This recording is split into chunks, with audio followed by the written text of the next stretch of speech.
la qualifie la maison du Fada.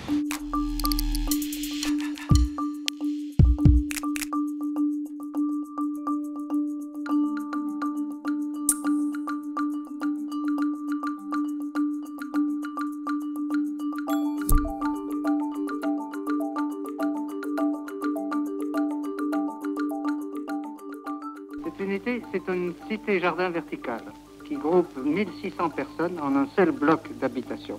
Les avantages les plus clairs, c'est libérer la femme, la maîtresse de maison, des contraintes domestiques qui sont un véritable esclavage et qui peuvent être facilitées par l'organisation des services communs, tels que les ravitaillements dans la maison elle-même, par coopérative, la médecine préventive et le dispensaire, la culture physique réalisée dans cette unité d'habitation, les clubs d'enfants à tous âges également qui permettent au moment de sentir que leurs enfants se trouvent en bonne compagnie sous une discipline, soit de l'autodiscipline, soit une discipline gardée. Cette cité-jardin verticale permet l'élevage, pardonnez-moi le mot, l'élevage de l'enfance. Une enfance qui peut être dans l'air, le soleil et l'espace, la verdure, et qui peut avoir alors toutes les conditions morales et physiques d'un bon développement.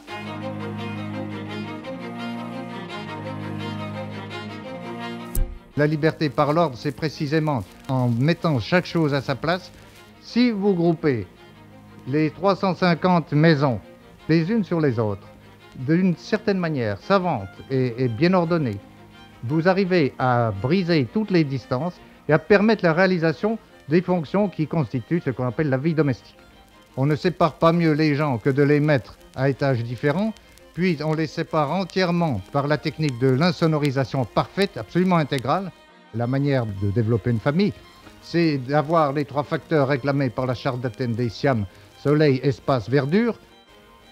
Et c'est là que l'unité d'habitation groupée permet d'avoir le soleil, l'orientation absolument optime pour chaque endroit du logis, puis d'avoir l'espace et la verdure mis à disposition autour même de la maison grâce au groupement.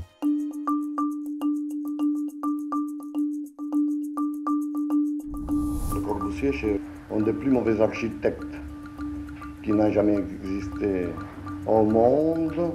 Quand on a dit qu'une maison c'était une machine habitée, c'était ce qu'il y avait de plus affreux et de plus masochiste. L'unique architecture possible peut être faite par des gens qui ont un sens aigu du plaisir.